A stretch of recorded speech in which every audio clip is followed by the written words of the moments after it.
Bibisita si Pangulong Bongbong Marcos Jr. sa General Santos City nga usa sa nakasinati og danyos tungod sa magnitude 6.8 nga linog niadtong Biyernes. Atong sayron ang detalye niini sa live report ni Abby Caballero. Abby.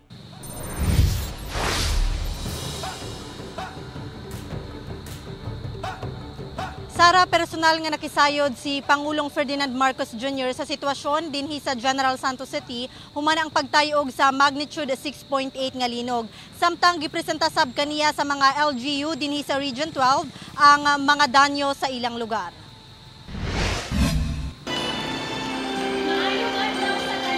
Personal nga gisuta ni Pangulong Ferdinand Marcos Jr. ang sitwasyon sa General Santos City. Human ang pagtayog sa magnitude 6.8 nga linog niadtong November 17 ug aron sayron sab ang sitwasyon sa mga apektadong residente. Pasado alas 12 sa udto dihang miabot siya sa Oval Plaza Covered Court asa gipahigayon ang distribusyon sa government assistance. Iyang gipangunahan kauban ng DSWD ang pagpanghatag og tabang sa 119 ka residente sa Gensan ug 130 ka residente sa Sarangani Province kansang mga panimalaya na danyos sa linog.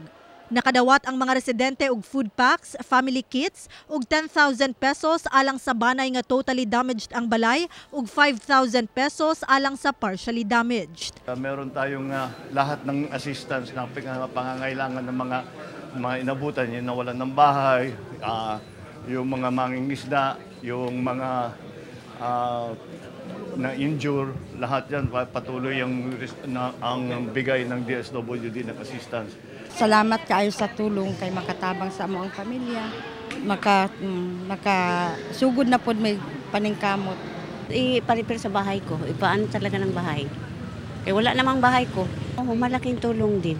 Samtang kapin 2,000 sab ka mga tricycle drivers ang nakadawat og 2,000 pesos nga fuel subsidy. Samtang sa gipahigayong situation briefing, gipresenta kaniya sa nagkadaiyang LGU sa Region 12 ang kinatibuk ang danyos sa linog. Sa report sa Office of the Civil Defense kon OCD-12, 13 ang totally damaged nga panimalay sa General Santos City, 441 sa Sarangani Province ug 122 sa South Cotabato. Samtang dunay 106 ka partially damaged nga balay sa Gensan, 3,389 sa Sarangani ug 228 sa South Cotabato. Anaamatod pa sa kapin 398.1 million pesos ang danyos nga hatod sa linog. Lakip dinhi ang kabalayan ug mga infrastruktura. Kaya hindi pa namin alam ang total na pangangailangan. We are still in the assessment stage.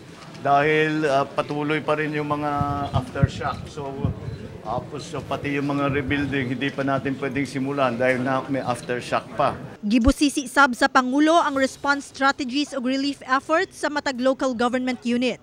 Gani pahimangno niini sa mga government agency ug LGUs nga paspasan ang pagpanghatag og tabang sa mga apektado. Kinahanglan sa matod pang iprioridad sa mga LGU ang assessment sa structural safety, partikular na sa mga eskwelahan, ospital ug medical clinics.